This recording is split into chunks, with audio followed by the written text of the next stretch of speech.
nothing That anybody is a going into scary- professional sports wants to go into. No, You know, that can is happen. Like they can traumatized. get like tangled. It happened to my little brother. Testicular It's- contusions. Oh, They have him naked flipping a tire. Nope, wouldn't do that. Couldn't do that. Oh, your- wouldn't your- do that your if butt- I could. Your butt cheeks will spread. This be so uncomfortable. I feel like those guys don't care about being naked at all. No, it's not wouldn't. about If I it's looked not like about that. the comfortability of being naked, dude. I'm comfortable being naked, but I'm not comfortable running around like running down a football field trying to catch a football naked. Like you got stuff With, going like, on, man. That's you feel like you need something to contain everything. With yeah, like there's 10 a different reason that people like taking athletes pictures. wear compression shorts. How did humans survive them though? I feel like we didn't wear clothes for a long time, and we were like running around away from like tigers and shit. So I don't know, evolution, but we're past that at this point, and They probably I'm really got- scared that I'm gonna twist something if I go out there and try to catch a football down the field, like running a 5-yard slant with no pants on and no compressions. And you know those natives got some testicular contusion throughout the way as well. There's no way that their junk stayed in one place for that long. oh, that's not like a life that I want to live where that's like a part of life. Do you guys No. care about being naked? No, No, it's I mean, you were it's just not a. you were talking. Alec was talking before, like he made it seem like it was special that these athletes didn't care about being naked, or is it more just like doing these physical things naked is awkward to you? For me, it's doing those physical things awkward, naked, with 10 people taking pictures of you in a set, See, and I then don't putting it on for the world to see. I don't know. I they're don't all think just it's taking the being pictures. naked thing. What is it I then? just I don't think it's like the being naked and uncomfortable thing, man. I'm simply talking about the dangers of being a male Oh my with God. our male reproductive systems and running around on a football field while you're naked. There's a reason why we wear compression shorts when we do athletic activities and not boxers, man. Yeah, I understand what you're saying, but I also don't think that these athletes are required to go full game speed while they're doing these shoots. I mean, to be fair, Yasiel Puig, the picture that I saw today was of Puig holding a giant thing of peanuts in front of his crotch. And so I'm not really sure what sort of physical I guess don't get me wrong, dude. I know that there are other pictures out there where athletes are like doing crazy shit or whatever. Well, are you into the body issue in any way? Other than it's fun to talk about if you feel awkward naked or not? No, I mean, like I did think that like it was mentioned today on a couple of the programs, obviously. But like Brianna Stewart like came out and talked about how like she was sexually assaulted as a child and everything, and how like this body issue was her coming out and like feeling comfortable in her body and making that statement again. And I think for those reasons, and I think for people being comfortable naked and being comfortable being able to look at a naked person without like freaking out, the body issue's like a solid thing. I don't think that it changes the world by any means. I thought that was a cool story that Brianna Stewart like felt comfortable like bringing to light. But I mean, I just think that it's not this huge thing, but it is kind of cool to see like athletes out there normalizing like the human body. Were there any other athletes that you found notable? Not particularly. I mean, Greg Norman is ridiculously ripped. Okay, now thank you. Let's get into it, dude. I don't know if you are aware of who Greg Norman is outside of golf, but that man has done everything, is good at everything, has made money off of everything, and also happens to be just so incredibly handsome at an age where it begins to sort of defy logic. Is all that fair? How old is he? 63. 63. And what else? What are his other accolades? Oh my God! Let someone please look it up. I mean, I'm not even kidding. I'm doing that. There are a list of things that he has done. I know for a fact that he has swum with great white sharks. He's been in several plane accidents.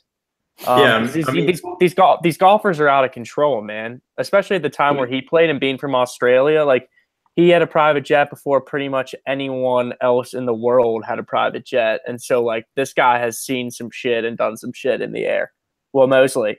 Also, he was one of the original like athletes out there making his name a brand. Like he was one of the early people doing that, especially in his sport. But like, I mean, golf had some people that were good at that naturally. Like Arnold Palmer, like obviously was really good at like making his name known and making money off his name. But after that, I think you got to go Greg Norman, and Greg Norman might even have him beat for that matter, because like he has full golf clothes. I have a Greg Norman shark hat that I've had my entire life. Like Max getting attacked by a dog on camera right now. I don't know what is happening. He cannot hold this beast back. But yeah, man, Greg Norman's phenomenal. That was I really want to talk more about Greg Norman, but I feel like out of respect to the situation, now all we can talk about is what just happened to Mac. Yeah, I wanted to dismiss it, but it looks like Mac just got ran off the program, everybody, by a young puppy. Whose dog was that? That's his sister's dog and her fiance's. Okay. So Mac is returning to the show and is back on the show now. Mac, what the fuck was that about? I'm dog sitting, and this dog is just next level energetic. And I took him on a 3-mile run, and apparently that wasn't enough. So I had to let him outside in the pouring down rain, and hopefully he just figures it out. Anyway, yeah, I think it's interesting to think that golfers were some of the first athletes, period. I think your reference to Arnold Palmer is probably correct. Like he was really the first athlete ever to like go all out with his name and his brand and the tricolored umbrella and all that. And sort of Greg Norman piggybacked off of what Arnold did, like a lot of athletes have.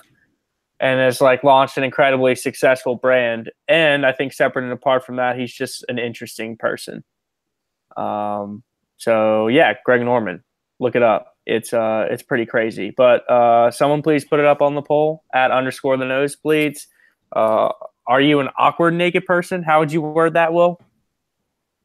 Do you feel awkward naked? Are you comfortable in your own skin? No, that's too broad.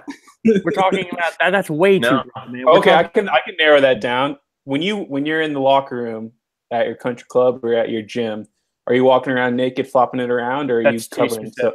That's too specific. Are you comfortable naked? Yes or no? I think everyone's comfortable naked. Yeah. No, you're wrong. You're wrong about that. I think if you play team sports, okay, you're comfortable naked. Yeah, but I also think not necessarily. Yeah, I don't think that's true. Like there were some guys in the locker room who dried as quickly as possible, and others were clearly like felt okay, air drying, and as Max so eloquently put it, letting it all hang out. But no, I think you're going to be surprised how many people kind of are never nudes. There's a reason that that's a thing. I mean, some people don't feel comfortable. If you meet people from some boarding schools, they're all about it. So, what? People at boarding schools, they just everyone I know that went to a boarding school just loves to walk around naked. I mean, do you think that has something to do with just being in communal bathrooms, like you're in a freshman dorm for all of boarding school? Yeah, I mean, absolutely. I mean, I just think that that's really it. If you're comfortable in communal bathrooms, but that comes down to the original question we're asking. Do you feel comfortable naked? Like, do you? Because like some people feel comfortable naked in communal bathrooms and some don't, man. Some people we know walked around like first floor green our freshman year, just swinging it all down the hall after their shower. And some people like came out of the shower stall fully dressed. So we'll find out what the listeners think. I am dying here. I'm sorry, guys. I have something in my throat that is so bad, and I'm glad that we're doing this live. But mostly, what did you find? It's awful. It's really, really bad. I mean, I'm really struggling here. And so with that said, I want to start the show. Hi, everyone. Welcome from the Nosebleeds podcast. I want to go straight to Will Mosley here for my favorite segment, and that is Will Mosley's Atlanta Braves update. Will, It's gonna be a short one. Gonna be a short one this week. I'm gonna be honest. So Braves are finishing up a good couple days. You know, won 2 out of our last 3, which is solid. I think that's true. How much Braves baseball did you watch this past week, Will? Okay, the answer is 0. So that means now this upcoming 1.5 outs. Okay. So that 6 innings was bullshit. Who made out and how did they make out? I was not very much paying attention. To full disclosure, I put it on as I was washing dishes. What inning was it? Somebody fly out, and then I saw a couple strikes go up, and then I turned it to something that was interesting. What inning did you watch? Do you know that? Like the 3rd. Or what player? What the other team was called? Oh, it was the Blue Jays game on Tuesday. Nice. Oh, we're making progress. Yeah. So hey, I'm proud to say that I'm here to let our listeners know what's going on down in Atlanta. Yeah, so like I said, this is from the Nosebleeds podcast. The voice you just heard is Mr. Bill Mosley. I have to apologize now personally to Mac and Alec because I made such a big deal on air before you came on last week that we were going to call you Bill throughout the whole show. And I got on those two for fucking it up even when we were just talking about it before you got on. And then you came on and I called you Will the whole time. So Bill Mosley with us in Spartanburg, South Carolina. How's it going, Bill? You know, everything's always going well over here, man. Mac Young is being attacked by dogs tonight for some reason. That's a first for the show. Mac, say hello. Hello. And Alec, looks like you're still rocking work clothes, possibly. More fancy than usual, to say the least. And you're coming to us from Connecticut. How's it going, man? Pretty good, guys. Pretty good. Anyway, so it's the middle of July when ESPN, or middle of June, excuse me, when ESPN is debating if it was more significant if the Cubs got swept or the Yankees got swept, and we still have 80 games left in the season, and both those teams are probably going to be close to the World Series at the end. So is there anything else to say about baseball, Will Mosley, other than you didn't really watch any? Oh, not from me, man. I spilled all my knowledge. Did you watch the World Cup at all? Oh, I've watched almost every game of the World Cup. It's been on at work every day when I've been bartending and serving. And so your biggest reactions so far are? As someone who likes Messi over Ronaldo, it's been a tough World Cup to watch, like I said last week, with Portugal tying today. They're going to go on. I don't know. England looks really, really good. Harry Kane right? looks like possibly the best player in the world, not named Ronaldo. Also, I was kind of surprised to see Russia lose so bad today. But other than that, man, it's been a fun tournament to watch, man. Mexico looks really fun to watch.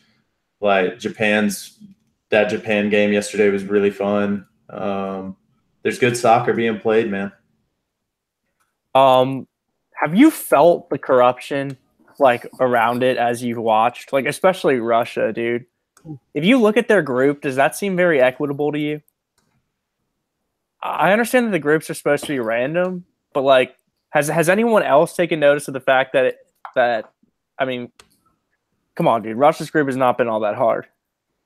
No, I mean they played their toughest opponent today, though. I mean, but you can't count Uruguay not to be a slouch. And I don't know personally, is it the worst thing if the home nation has only one other really good team in their group? No, because there's only going to be a couple groups that have 3 good teams. I mean, you're looking at Spain's group, with Portugal, the way that Iran and Morocco were both playing was fun. I mean, there's a couple other groups where it's close, but I don't know. I don't really have a problem with the home nation being in one of the easier groups. I mean, I understand that the sample size in terms of the Ronaldo Messi debate that you brought up before, I understand that the sample size is a whole lot larger than 3 World Cup games. And really, it's sort of almost 2, right, at this point still.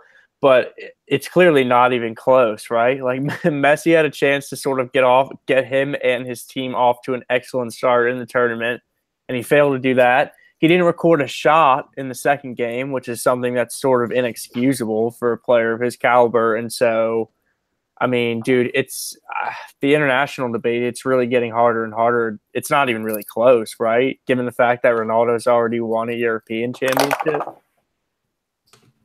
Yeah, I mean, the international play is just so different, man. In soccer, I don't think you can hold someone's legacy if they play drastically different in one of the two. And I mean, if you want to say that it puts Ronaldo over the edge, if you call them equal and you say his international play puts him over the top over Messi, I see you. But personally, I still value Messi to be a better player for club than Ronaldo is. And so just because he's better in international play doesn't make me feel like he's a better player all over. I understand what you're saying. I just think it's interesting that most people who watch the World Cup don't watch soccer seriously, and yet they still revere Messi more than Ronaldo, which doesn't make a lot of sense because in most of the games that they probably watch, especially in international play, Ronaldo is kind of the superior player. I don't even think you can really dispute that in international play. I understand that the totality of the debate means considering their club teams, but I mean, and again, like I don't know if we're necessarily just trying to get into Messi, Ronaldo, when there's, like you said, there's been so many great games and great moments so far. But I mean, dude, Ronaldo's been. I thought obviously the first game he was very impressive. He did what he needed to do in the second game, which was something that Messi couldn't do in his first game, and so, that's sort of my takeaway about those two so far. And like you said, man, Harry Kane's been far and away the best player in the tournament so far, and he's got the most goals. So sort of, stands to reason. I don't know if that just goes with the fact that Panama not only got the shit beat out of them, but they completely gave up and gave Harry Kane the green light to just shoot at will. Okay, I understand. So, I understand. He's had the best moments and he's like playing it tremendously, but like they put up 6 on Panama, and Panama like clearly like midway through the first half just said like, well, fuck this shit, we're not winning, and then just like let Harry Kane do his thing and everyone else on England. And 2 of those goals are penalties that he didn't draw. Okay, I understand what you're saying. Panama's the worst team in the tournament, but to say they weren't trying isn't fair, Mac, because they were trying. They scored the first goal in the history of their country in the World Cup in the 79th minute. So if you're saying that they gave up early in the game, I don't think that that's quite fair. And, dude, as we said when we were talking about Russia, you have to play the teams in your group. Panama was a team in their group, and they did exactly what they were supposed to do. And let's be honest, England in the last several World Cups probably wouldn't have done that. So it does mean something that they're beating the living hell out of the teams they are supposed to be beating. You're right. I can't. Yeah, but I feel like at the same time you're discrediting the fact that Cristiano Ronaldo single-handedly tied Spain. But that's Portugal's game, dude. He's been doing that forever. Like that's a much more impressive feat than a hat trick against Spain, where you tie 3-3 is a much more impressive feat than a hat trick against Panama where you win 6-1. I mean, I'm not going to dispute that that's a more impressive hat trick, but that doesn't mean that Ronaldo's playing better in all of the games for all of the minutes combined, because Andrew is right. Portugal's offense is built for him to score. If he doesn't score, they don't win. Like, he had to score 3 and they needed to win, and they had to feed him the ball and get him those shots. England doesn't have to do that for Harry Kane. They have a lot of good players. They have a lot of good young players who were too young 4 years ago to make a difference, and that's why England's been failing. And now those players are a lot better. I'm not saying that the hat trick's better, but for the 180 minutes of soccer that like Harry Kane has played were better than the first 180 minutes of soccer that Ronaldo played. I get that Ronaldo had a more impressive hat trick, but the way that the offense is set up, nah, he didn't play better. I'm just saying that's my exact point, though, Will, is that it's not like England needed Harry Kane. Like you said, Portugal needs Ronaldo to score 3 goals for them to tie that game. England doesn't necessarily need Harry Kane to, at the very least, win the Panama game or the first game as well. I don't know if that holds water. That they don't need Harry Kane because that team they're a good team, but you can be a good team and one of the best players in the world makes you significantly better.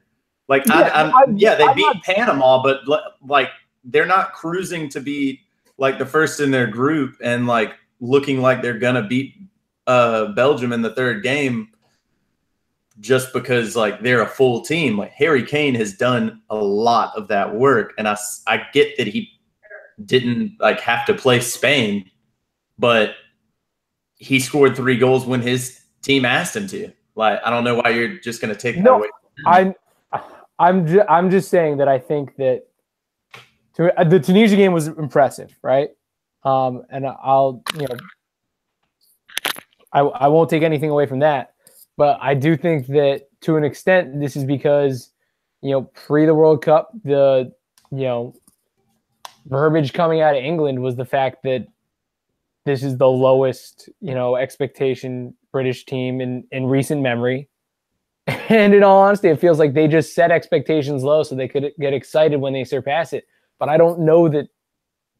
I mean, they're not the best team in their group. And I think Belgium has made that pretty clear.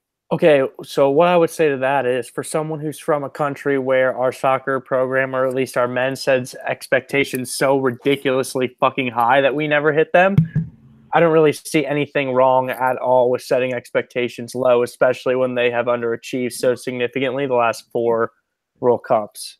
Well, do you have something on that? I have something on like the U.S. setting the hopes too high. I feel like the U.S. always sets their hopes too low by calling like a tie in an international friendly against Spain, where 4 of their 5 best players are out playing club ball, a success for the program.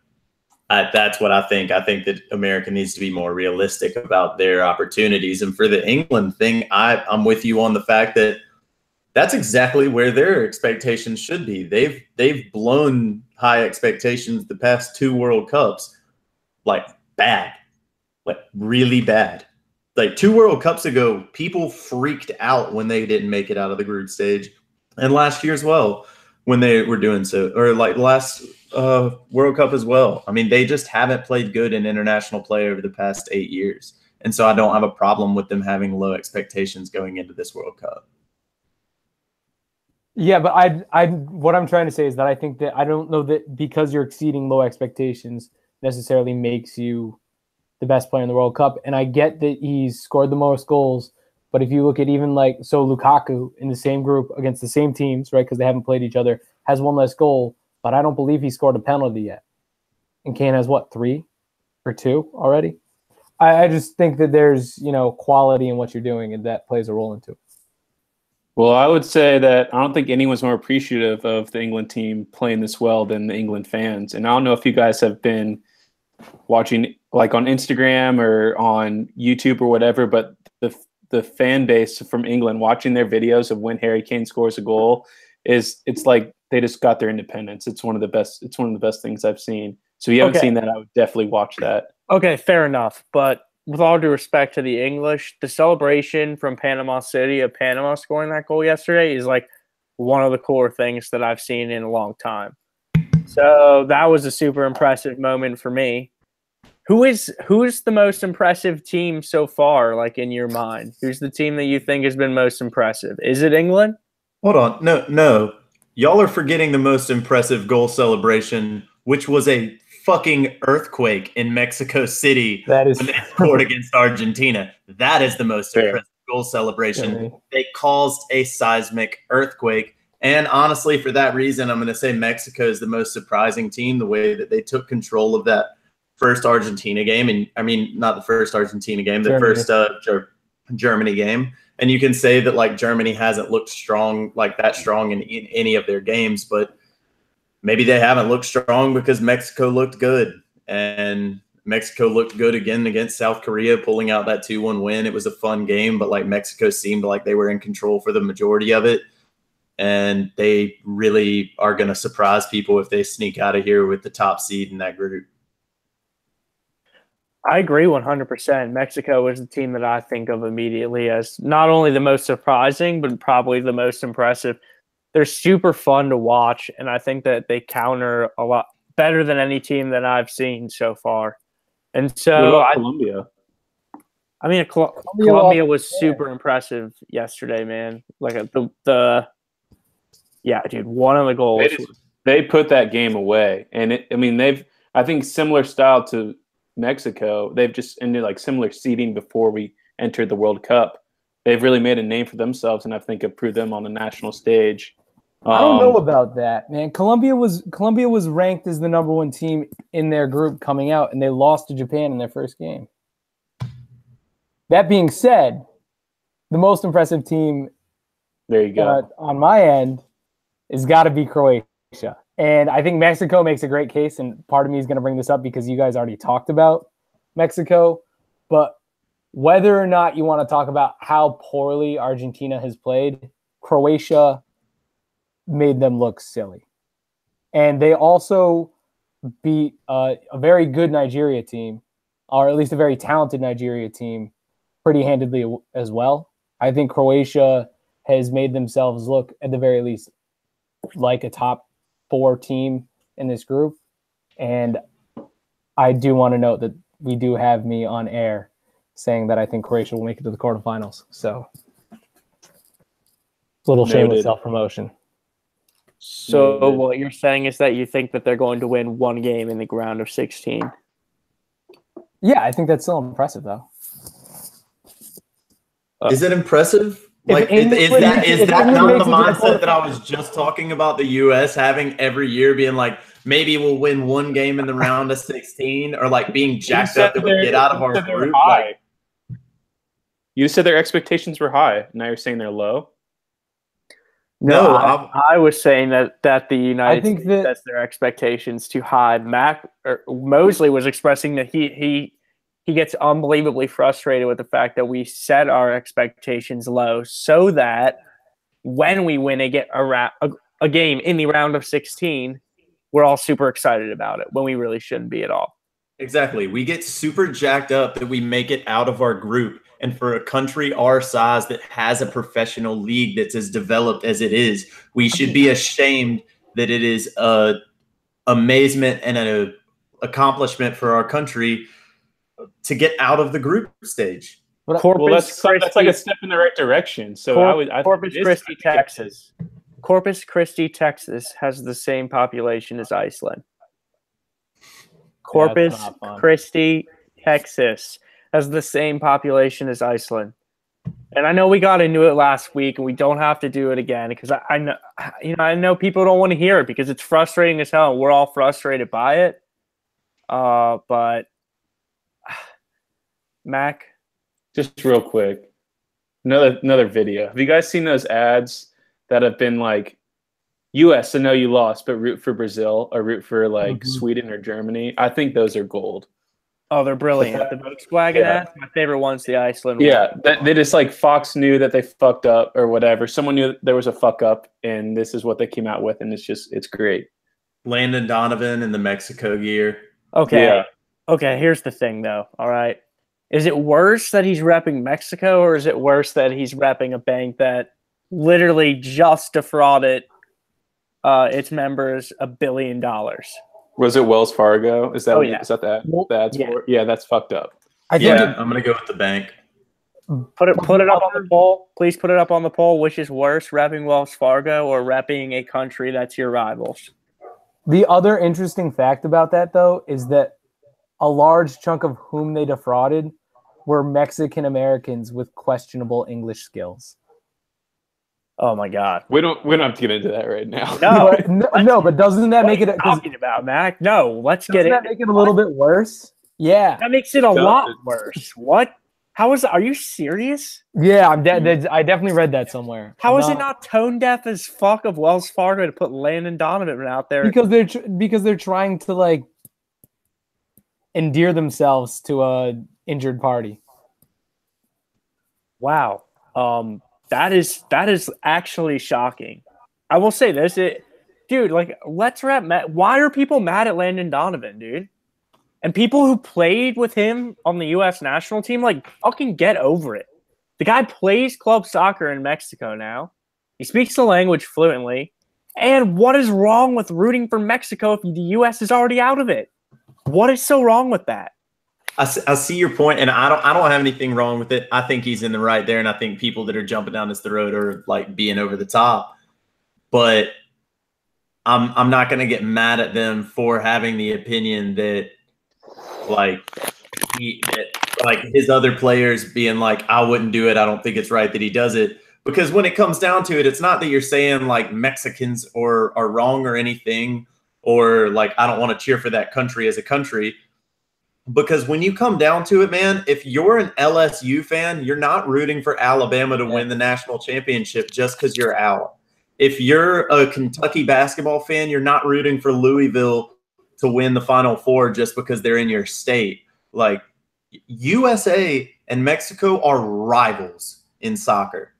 We are rivals. There's nothing else about it. It's nothing racist about that rivalry. There's nothing like malicious about that rivalry. There's something fun about that rivalry that I think does bring a lot of Mexican Americans and Americans like together, like, and not over that game. I think it's a fun thing. I used to go over to a bunch of my like Hispanic friends' houses and watch that game when I was in high school, and it was fun. And I think that's really fun. But I think it's also a rivalry that you can say, no, I'm not going to cheer for Mexico. They're my rival. And I think to Will's point, there's nothing malicious about, them saying, I won't root for Mexico. But the play on the field has been malicious, and that is part of the reason that his teammates are so mad, is that those have been very chippy games, especially in Mexico. So to an extent, I think that his teammates feel a little bit like the injured party in this situation. And I think that's where people are kind of not understanding this. Like Will said, this isn't like an anti-Mexican, anti-immigration racial sentiment. It's literally we played these guys. We don't like them. Like, you wouldn't expect, former Sox players to root for the Yankees. I didn't think there was anything political about it whatsoever. I think that's been some of the sentiment. No, I'm not saying you were. I think that like the general sentiment has come off as feeling. I don't think Landon Donovan meant it politically. Therefore, I don't think he's wrong, because I think that he just meant it as like, I don't care this much about a rivalry. I'm just saying that I cheer for them. Like you're saying, like, why not cheer for Mexico? And that's what I'm doing. I'm cheering for Mexico because it'd be cool to see them win it since we're not there. But I'm also not mad at the people who are sitting there saying, I'm rooting against Mexico because they're our rivals in soccer. You know what I mean? I think that it's wrong to jump down Landon Donovan's throat for cheering for Mexico, but I also think that it's a USA soccer fan's right to say, I'm going to cheer against Mexico because they're our rivals in soccer.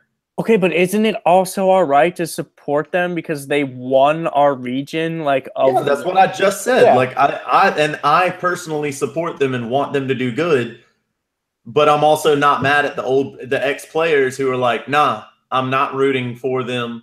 You shouldn't root for them either. We played them and they're our rivals. Alec Ueki, final thoughts on the World Cup? Go Croatia, and I agree with Will on the Mexico thing. Will, anything else? Go Mexico.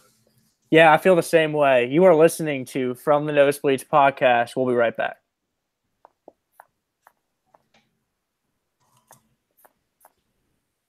What did you just put in your mouth? Kit Kat. Of course, classic. It is so good, dude. Kit Kats are so good, man. Ooh, Kit Kats are good. You just go for it, don't you? You don't go for the top first or anything like that. No way. Do you break them up? Duh.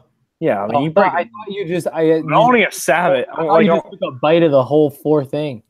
I mean, dude, only a savage doesn't break it up. I'm not sure. An animal. This isn't Nam. There are rules here.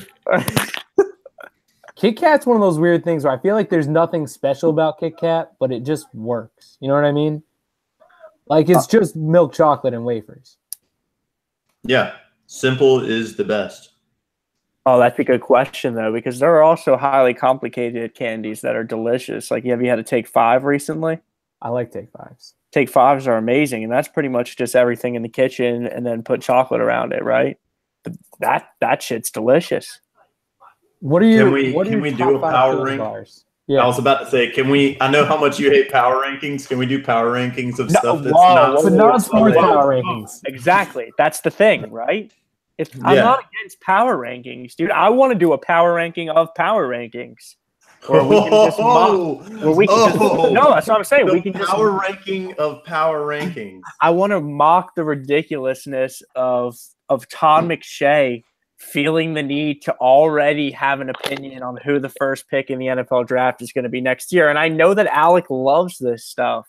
Oh, what do you mean? I'm okay. I'm okay, dude. I'm totally okay with power ranking ridiculous things because I believe that is where the true meaning of the power ranking lies, dude. So we're going to do a top 5 candy bars. It has to be a bar because that opens up the whole new conversation about what's a bar. Like, I think candy bars a good place to start because if we go into candies, it's going to get you know what I mean?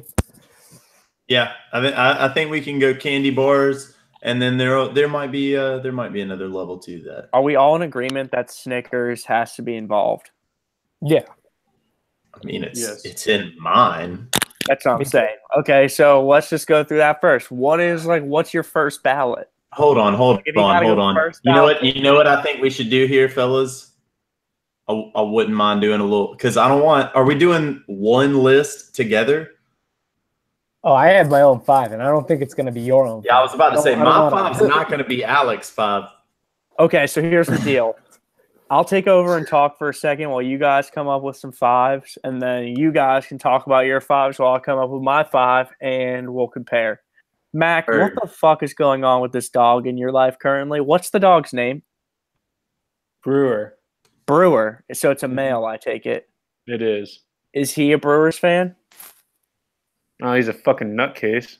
Can you name a single Milwaukee Brewer in 2018? Ryan Braun. Is Ryan Braun still on the Brewers? He is. Okay, can you name 2 Milwaukee Brewers? No. What does that say about baseball? Because to me, that says something really significant.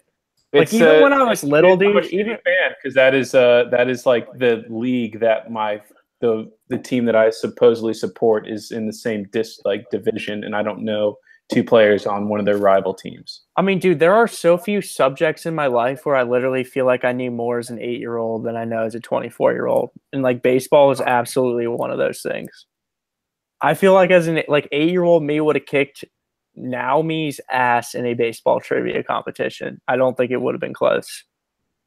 Does that say something about the way you grew up? Just you played a lot of baseball, your dad was influential in you liking baseball? Well, always, dude. Like, I think that's part of the problem with baseball is that kids are only interested in it when their parents are, right? Like in a way, there's something sort of political about that. Like the fact that the people who like baseball come from families that like baseball.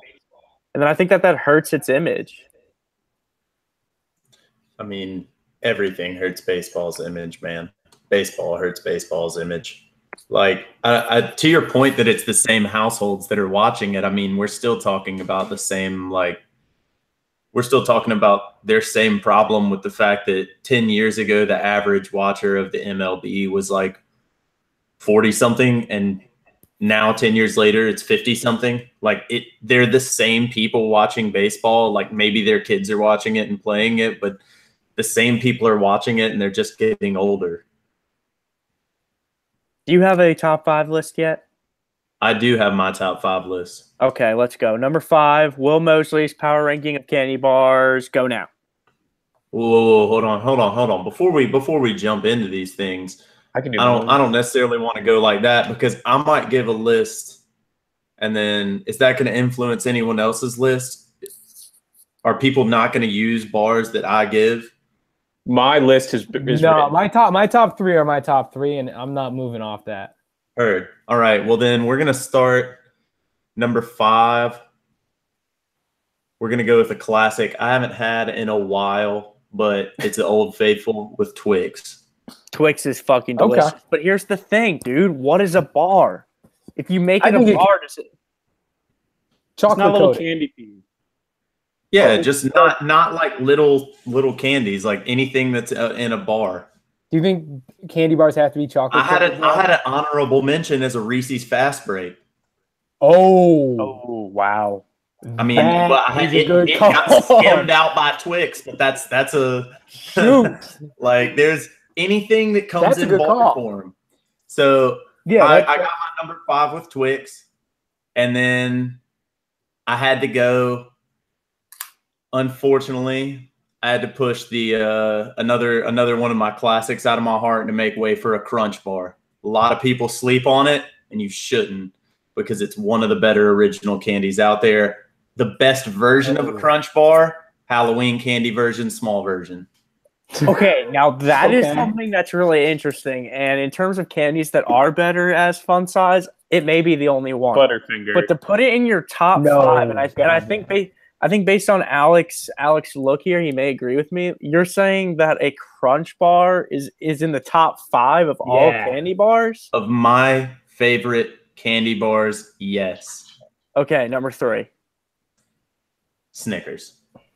clearly. Number 2, Classic, one of the best of all time. It just gets pushed aside by one of my favorite that I did not just eat on the program. The crispy, the delicious peanut butteriness of a Butterfinger. they're so good. Oh wow, this is You can eat them flaky layers at a time. You can bite out the whole thing. If it is in Halloween version, pop it in your mouth. Go ahead and just have that whole thing. One bite, no problem. Do you remember the Deliciousness. Simpson And for Butterfinger bites? oh, do I remember the butter? Of course, I remember the I think they Butterfinger still bites. make those. No, they don't. Put that Yeah, up. on like the wall. little They still things in the make- bag. Maybe up north, not I down had here. those. Oh wow. And I'll then send you number back. 1, the candy bar of all candy bars, of course, a Kit Kat. Okay. You can't beat it. Break me off a piece. It has the most classic, catchy commercial song of any candy bar. It is the best candy bar. You can share it. You can eat it yourself. You can Who do whatever shares you want with it as long as you don't grab it and just take a bite out of it. Who would you share your Kit Kat with?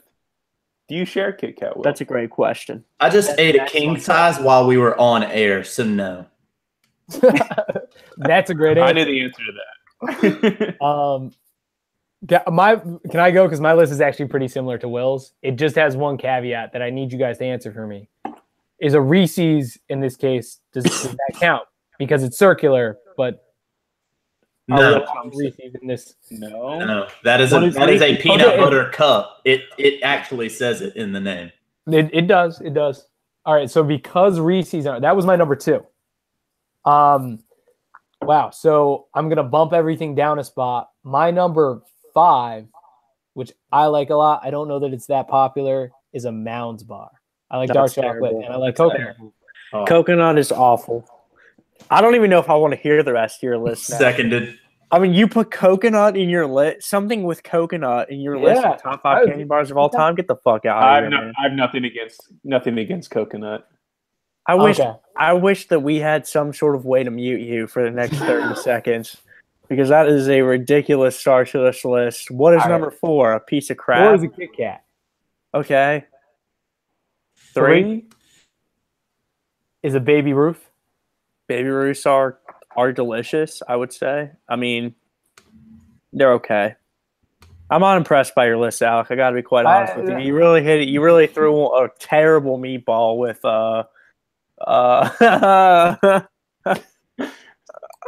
So for everyone out there, we did learn how to mute Alec.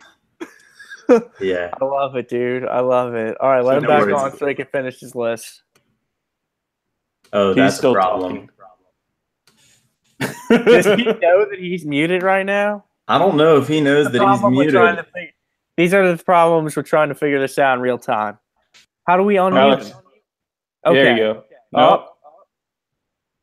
No. We just had him okay. unmuted. I can unmute myself.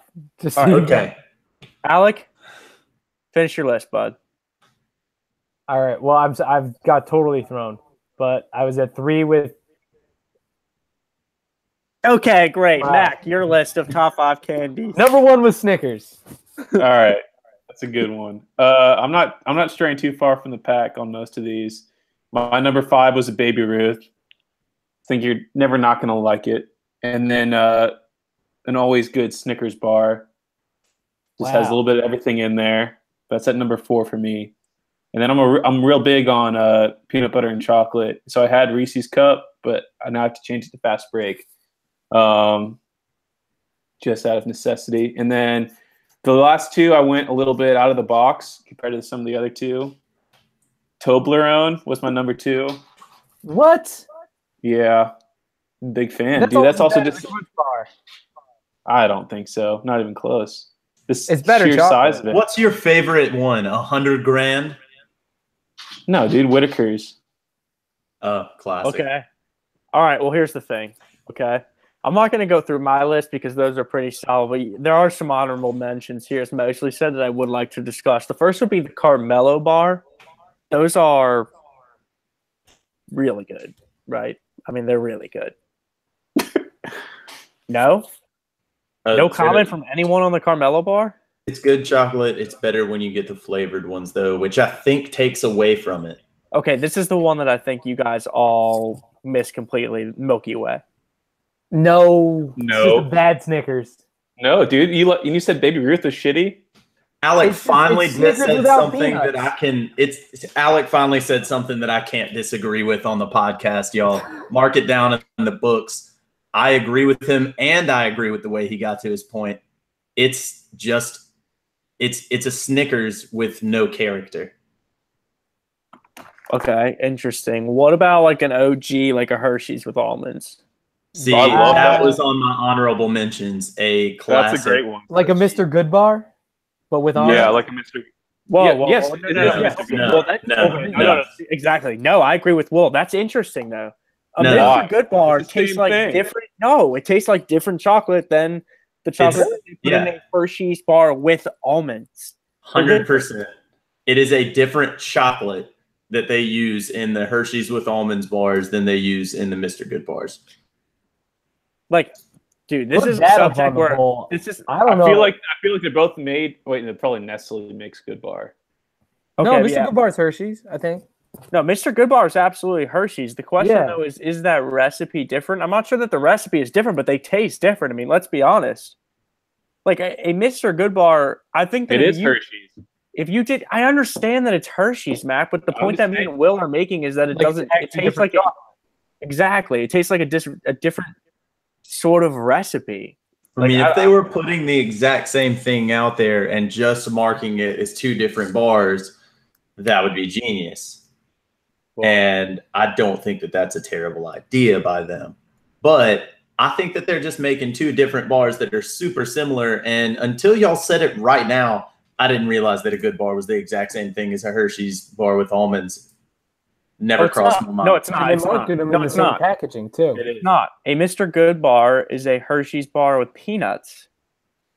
Well, yeah, he's just saying you're switching out one nut for The the other. chocolate is different anyway, so Right. But I don't know that I believe the chocolate's different. I understand you like saying it tastes different, but I don't. Oh, Oh, it's different. it's different. And dude, if you know candy as well as Will and I know candy, and I know Will knows candy, and I know candy, it tastes different. But this is something interesting that I think we may have discovered here, because I also agree with your point about Butterfingers. How is it possible that candies can be better in a fun size version? Same with Crunch Bar. Oh, it's the ratios, man. Like my brother, here's something that I would love to get everyone in the world's opinion on, honestly. A Reese's cup. Yeah. My brother loves the original Reese's cup. He does not like the big cups. He does not like the bite-sized Reese's. He says that the proportions are messed up, too much chocolate or too much peanut butter on either side of it. You have to go with the original or Reese's Pieces because it's a different candy. And he might be right. I've done my research, and I think he's right. I think it's too much peanut butter in the big cup and not enough in the small one. And that's what I think it comes down to on those Halloween candies is sometimes the proportions matter how good it is. There was a few birthdays ago. My sister got me like the Monster Cup Reese's Cup, which is like the size of my head, and that it was actually kind of gross. Not because of its size, but because of the differences on peanut butter and chocolate. It just didn't Too taste much as milk good as chocolate. Yeah. Has anyone ever enjoyed those ridiculously oversized candies? Like, I understand they're fun at Easter That is an and excellent everything, question. but like, Yeah. has anyone ever enjoyed finishing a gummy bear that's this big? No. Or You ever like, finish your chocolate I guess bunnies? that's great yeah, I was gonna radio. say that's for a the, different. It's great Do you radio. finish your This chocolate big. bunnies? I don't finish. I never finish my chocolate bunnies from Easter. See, No, and no one does. No one finishes their giant chocolate Santas at Christmas. Like, no one finishes these oversized candies. But for some reason, when we pass them in the store, we're like, oh my God, that's a 3-pound gummy bear. I would never buy that under any circumstance. Well, Plus, I don't think do. the we same. live different lives, Andrew. Are you saying that there's a time in your life where you have ingested 3 pounds of gummy? No, there's been a No. time where I've bought it and gotten about 1.5 pounds down and gone, this was a bad decision, which is my point on this whole situation. That those oversized candies are never good. No, they're disgusting. And I just you wouldn't need put it to by stick you. to the original sizes and maybe some Halloween-sized candies for the crunch bars and so on. Okay, so last thing before we get out of this candy segment, I truly wish we could stay here forever conversationally, but I'm starting to get hungry, and I'm pretty sure the listeners probably are too. All right, so you're on a desert island or some shit like that, some dumb shit like that, and you get one candy, period. It can be anything you want. What is it? Oh, That is the hardest question. Any of all candy? We're time. off of just I feel like- bars. Are we on bars? We're beyond the structures of candy It's just bars, candy. Mac. It's just candy. Whatever Yes. sweet you desire. Okay. All right. Well, I'm going with Whitaker's dark chocolate bar, which is just really like 90% like chocolate. It's really That's good. a lame choice. No, it's not. It's Put delicious. it up on it's the gonna poll. melt. Skittles, up on the sweet poll. and sour. Put it up on the poll. Is that a lame choice? Yes or no? Will Have you ever had Mosley it? Skittles sweet and sour? Yes, the Skittles with the sweet That's and a sour sour. Skittles. They're delicious, dude. The cherry, because the two sour flavors are the cherry and the blueberry, and it's good shit. It's on point. I'm not a fruit candy guy. I'm all about chocolate. Alec? I think I'd go with Snickers. Okay. The correct answer, boys, is of course Chewy Sprees. Now I don't know if you've had Chewy Sprees. You're I don't know. I don't know if you've had Chewy Sprees lately, but they are fucking delicious. And one day we're gonna have some sort of sponsorship deal with them, and I'm gonna swim in a vat of them. I honestly feel like that must be a not Northeastern thing. I know what Spree That's are. an- I know what Spree it's an are, Andrew right? thing. I've had them, but like that's It's an Andrew not like thing. a go-to candy or like a candy that I like. Like gas stations don't even always have Spree. They're delicious, Right. man. They're delicious, and I eat way too many of them, which is probably why I had to have a cavity filled like 3 weeks ago. But they are fucking delicious, and you should try them. And if you can't get your hands on them, we'll send some to you, man. I mean, you ate Spam for us, so the least I could do is send you a little bit of deliciousness, courtesy of the show. Any other notes on candies, boys? Make sure you eat up. Eat a. I mean, I think you're doing a pretty good job of that, man. You just inhaled a Kit Kat, and I mean, let's be honest, dude. You said probably 7 minutes ago that it was done, and at the start of the segment, it looked like you still had like a good 5 or 6 chunks. I didn't even see you biting off of it during the segment, so I'm not really sure how you pulled that off, but impressive nonetheless. This is from the Nosebleeds podcast. Will Mosley making food disappear in his belly. Now beer. We'll be right back. All right. I'm going to get something to drink for myself. Those were 2 really long segments there. Yeah. Do you want to get in a post-draft one? And then we're probably... Yeah. I was about to say, do you want to say anything about the NBA draft and then going into free agency and stuff? And I think what would be fun to be able to tease the the aliens versus ghost thing now that we've talked about power rankings, and since we had the other ones, a power ranking of your top 5 most like mythical creatures that are most likely to exist. So a couple weeks ago we had like ghosts and aliens on there. They're stretching the mythical thing, but like we had Yeti, Bigfoot, you can do Loch Ness Monster, like Megalodon still alive. Yeah. There's a bunch out there. And I think that'd be fun to try to reach and find arguments for those. We could do it like snake draft style. Or just everybody like take a vote. I know aliens involved in this? Yeah, see, because I don't know. I mean, because we could do a power ranking of most likely to exist. Okay. And I mean, yeah, that's better. I know what my number one's going to be, and it's going to be fucking aliens because they exist. Mine too. It's a mathematic thing, right? But like aliens have to exist. Oh, I wish you were here for the original argument. Wasn't I not? I feel like I get in this argument with my coworkers like every day. We like have hired new people, and the first thing we like made them do was tell us whether or not they believed in aliens or ghosts. No, it was one of the first like 5 or 6 episodes that we recorded and posted. We had quite an interesting debate on Andrew like telling me that he believed that ghosts were more likely to exist than aliens, which I dispute and still to this day. And we've been waiting to rehash it on these very airwaves. And so I think a fun way to do that, now that we've introduced those power rankings, is next week. I think we should have a most likely to exist. That's an power excellent rankings. idea. And we got ghosts, we got aliens.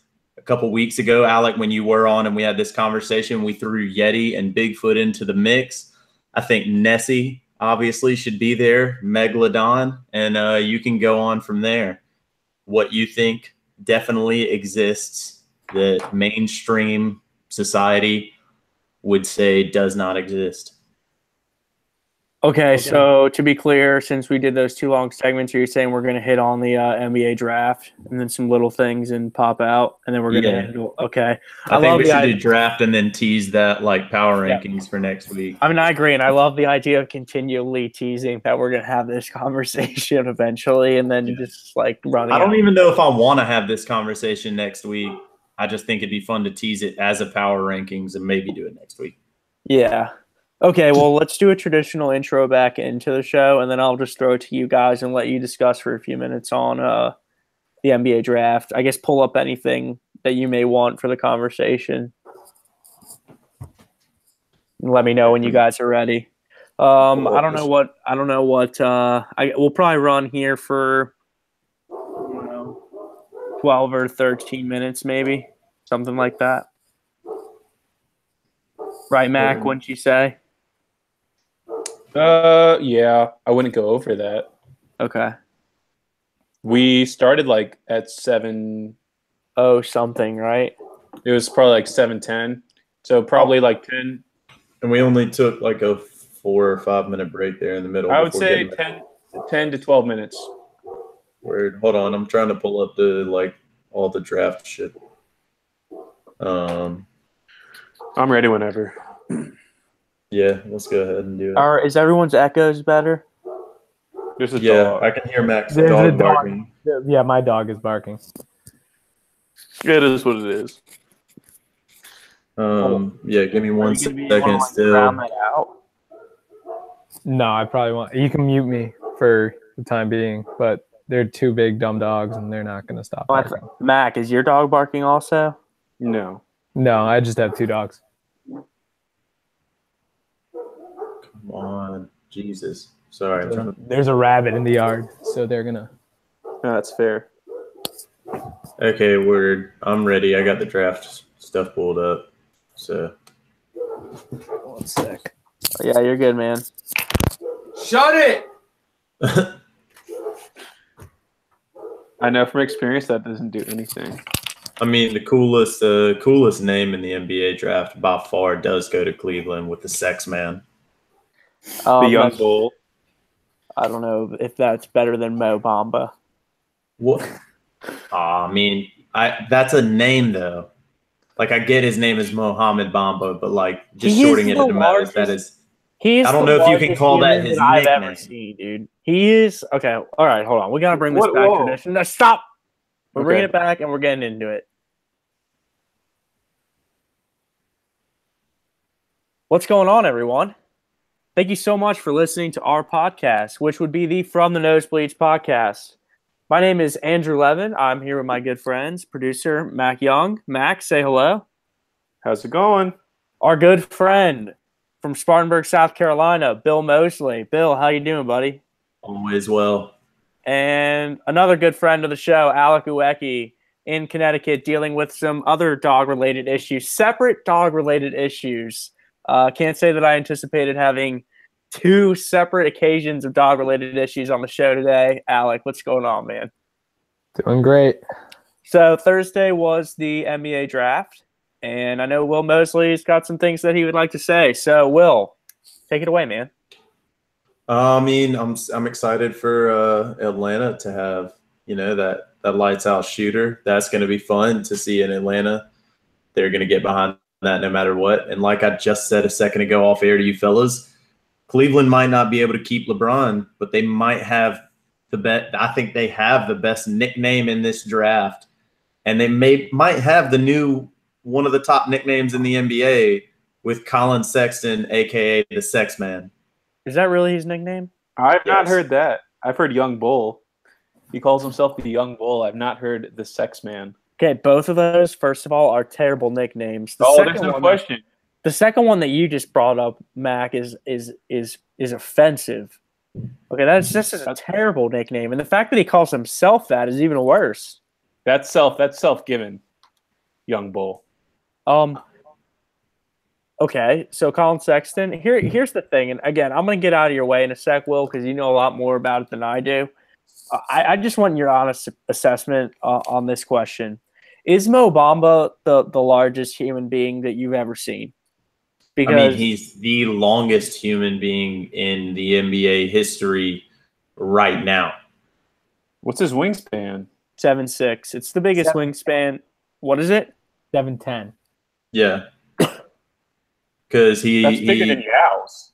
Yes, that's what I'm saying. I wasn't like exaggerating when I said that. He literally is the longest player in NBA history already, and he's 18 or Manute 19. Bol had an 8'6" wingspan. Who? Manute Bol, Who's that? the tallest man in NBA history, was 7'7". Played for the Bullets. Oh, interesting. Skinny. Yeah, there's that one of the most iconic pictures in sports history. Him standing next to what's his name in the Bullets uniform. Muggsy Bogues. Yeah. Oh, that's right. But I mean, Mohamed Bamba has, I think, the highest ceiling in the draft by far, obviously because of his length and because of his ability to shot block and change the game. And him with Aaron Gordon next to him, that's a really powerful front court. In Orlando, I'm just waiting on Orlando screwing one of those two players up in a trade or something and ruining their franchise for another 6 or 7 years. I mean, I thought Dallas got a really good steal in the trade. Obviously, getting Luka Doncic, who was projected originally all year to be the number 1 overall pick, battle tested, good guard, and the only knock on him is his explosiveness. And Dallas has the most explosive young guard in the NBA this year with Dennis Smith Jr., and all of his knocks are the stuff that Luka Doncic's good at. So I think that they obviously had the best one. Phoenix obviously is going to take DeAndre Ayton because that's the right move. It'll be interesting to see Marvin Bagley career end in Sacramento like everyone's does. God, feel bad for him. It's interesting. I think, there are very you want to talk about feeling bad for somebody in the draft? We're obviously going to go to Philadelphia with what Philadelphia did to Mikal Bridges, because having that the image of that kid giving a thank you speech essentially to the Philadelphia 76ers for keeping him home and playing basketball where he is and trusting those coaches and trusting those GMs and knowing that he's going to feel good and fit there. and then immediately just walking over and switching hats with Zaire Smith and being like, just kidding, I'm going to Phoenix. Like, that was one of the most heartbreaking things I've ever seen. Yeah, I understand. And something that I thought was really noticeable about draft night that I had never noticed before at all was that, like, even with Trae Young and Luka Doncic, like, they made those guys rock those other teams' hats, even though it was fully known at the time that they were going to get traded.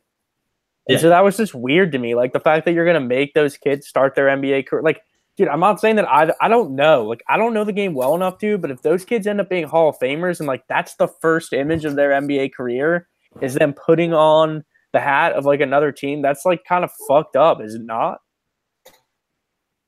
I mean, yeah, I think it's just part of it. But I don't know. I feel like it's part of it. That's what you do is you put on that other hat. And while it might be, I don't know, it's kind of weird, but it's just is what it is. I think this comes from, though, the NBA has been trying to do a big pushback against certain NBA, writers like Wojnarowski for ESPN, because they've been leaking draft picks prior to, a couple picks before the picks actually coming out, and ESPN and the NBA feel like it's affected the program. So okay, but even if I think that's the real. Even if it has affected the program, Alec, like, they're reporters, and it's not hard to put. It's just a puzzle, dude.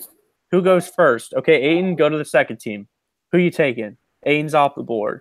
I just don't think, like, I know what you're saying, dude, and I saw those same things, but, dude, it's already made for TV. Like, why are you going to get mad at these guys for embracing the spectacle of it all?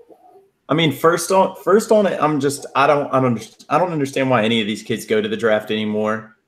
Like, even if you're going to be like one of the top picks, it doesn't make sense why you go. I think I'd rather be with my family in those type of moments. And for the guys who don't know if they're going to be first round picks, I don't know why they're there, especially because I can't imagine sitting through the entire first round of the draft and then going on the second one.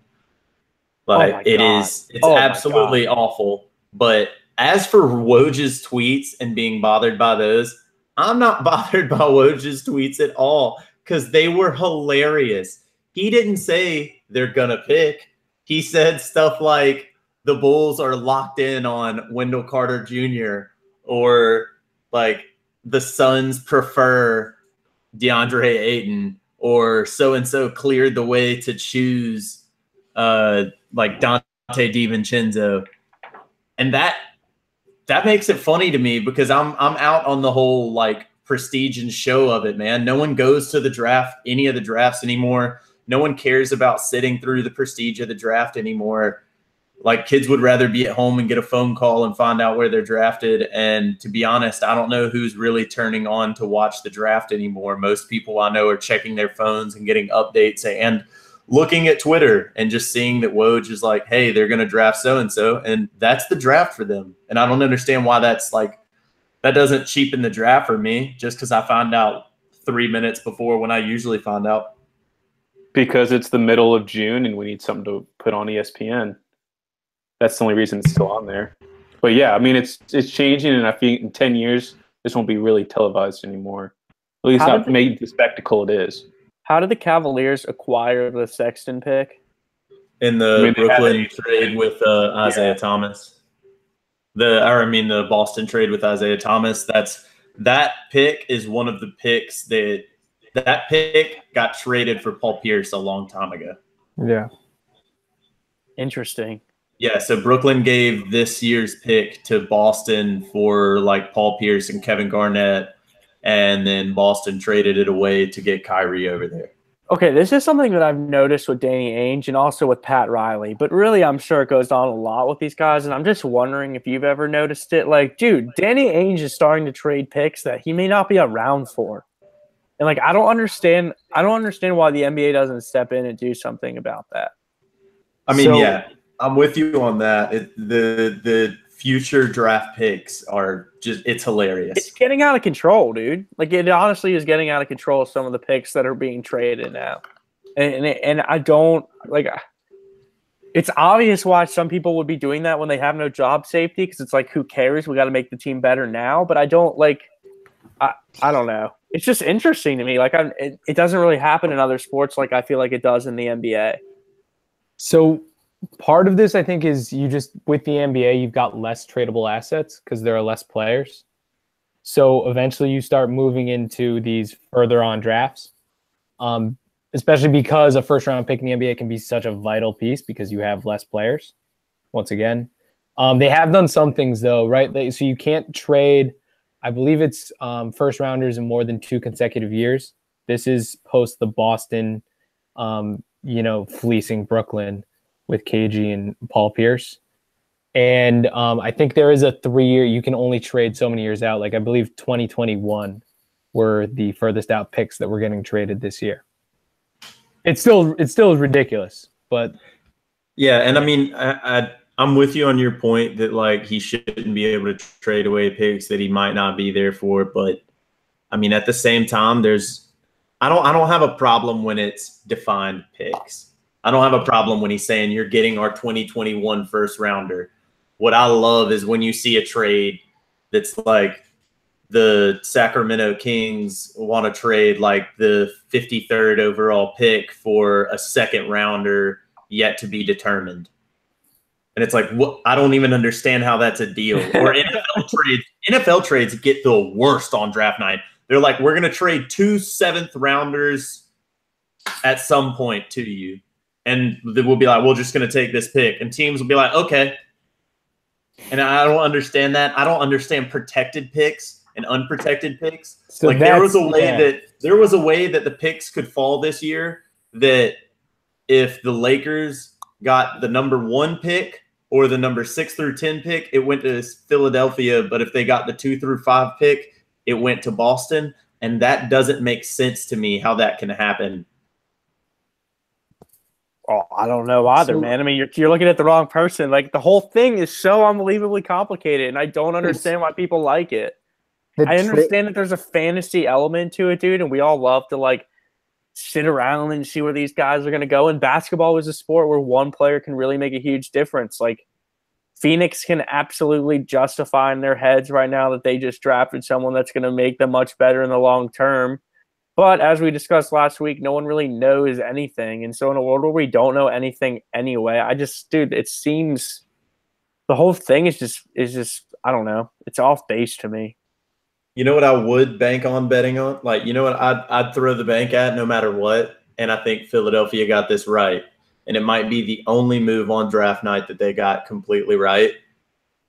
But if you have the 60th pick and the little brother of Giannis Antetokounmpo is still on the board, you take him with the 60th pick.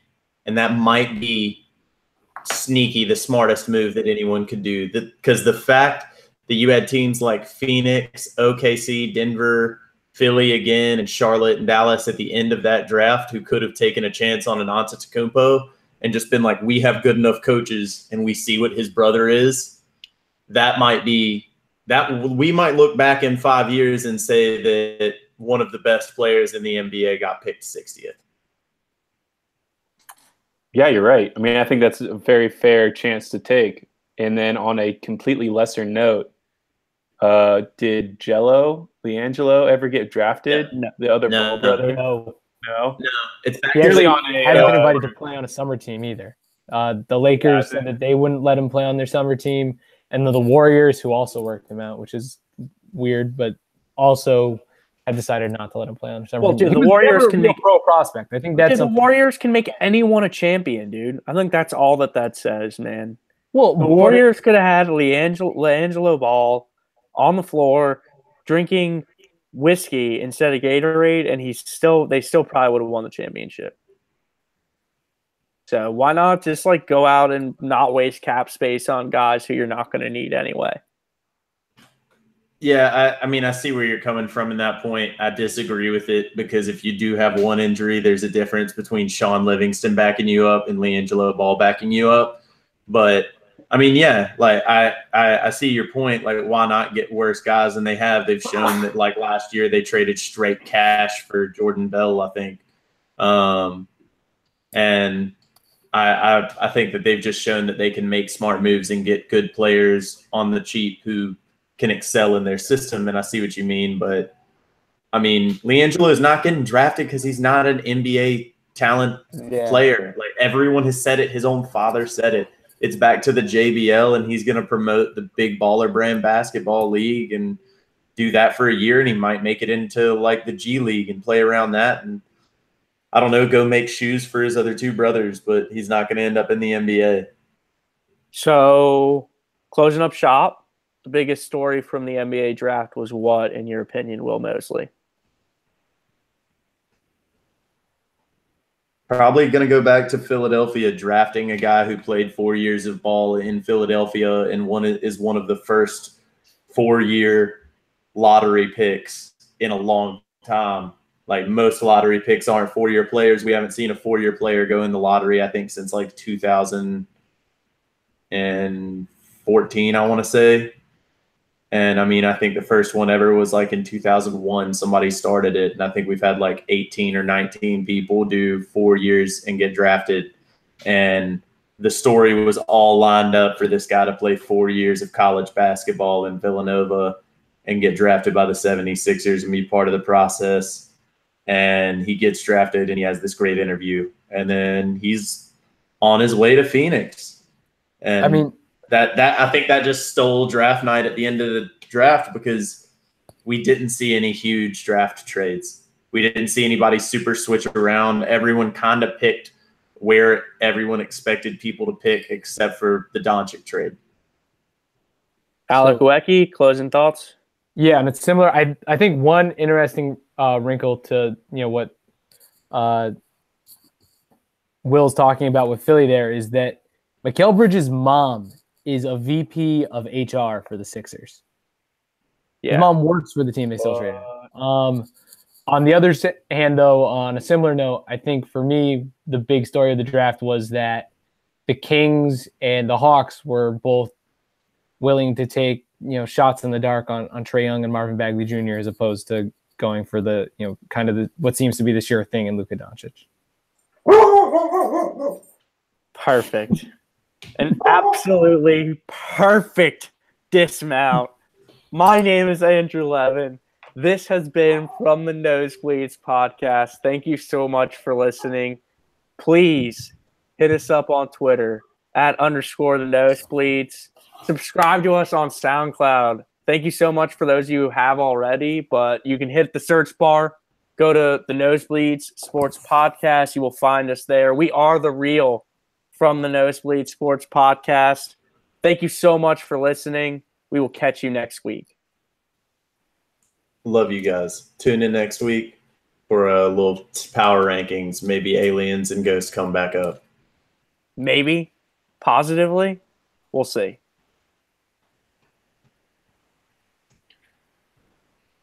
That was such a great dismount, dude. I'm so happy that happened. That was a perfect mark. Mac, I'm sorry that you couldn't get your thoughts in there to end, but I thought it was just too perfect. No, you're right. You're right. It was.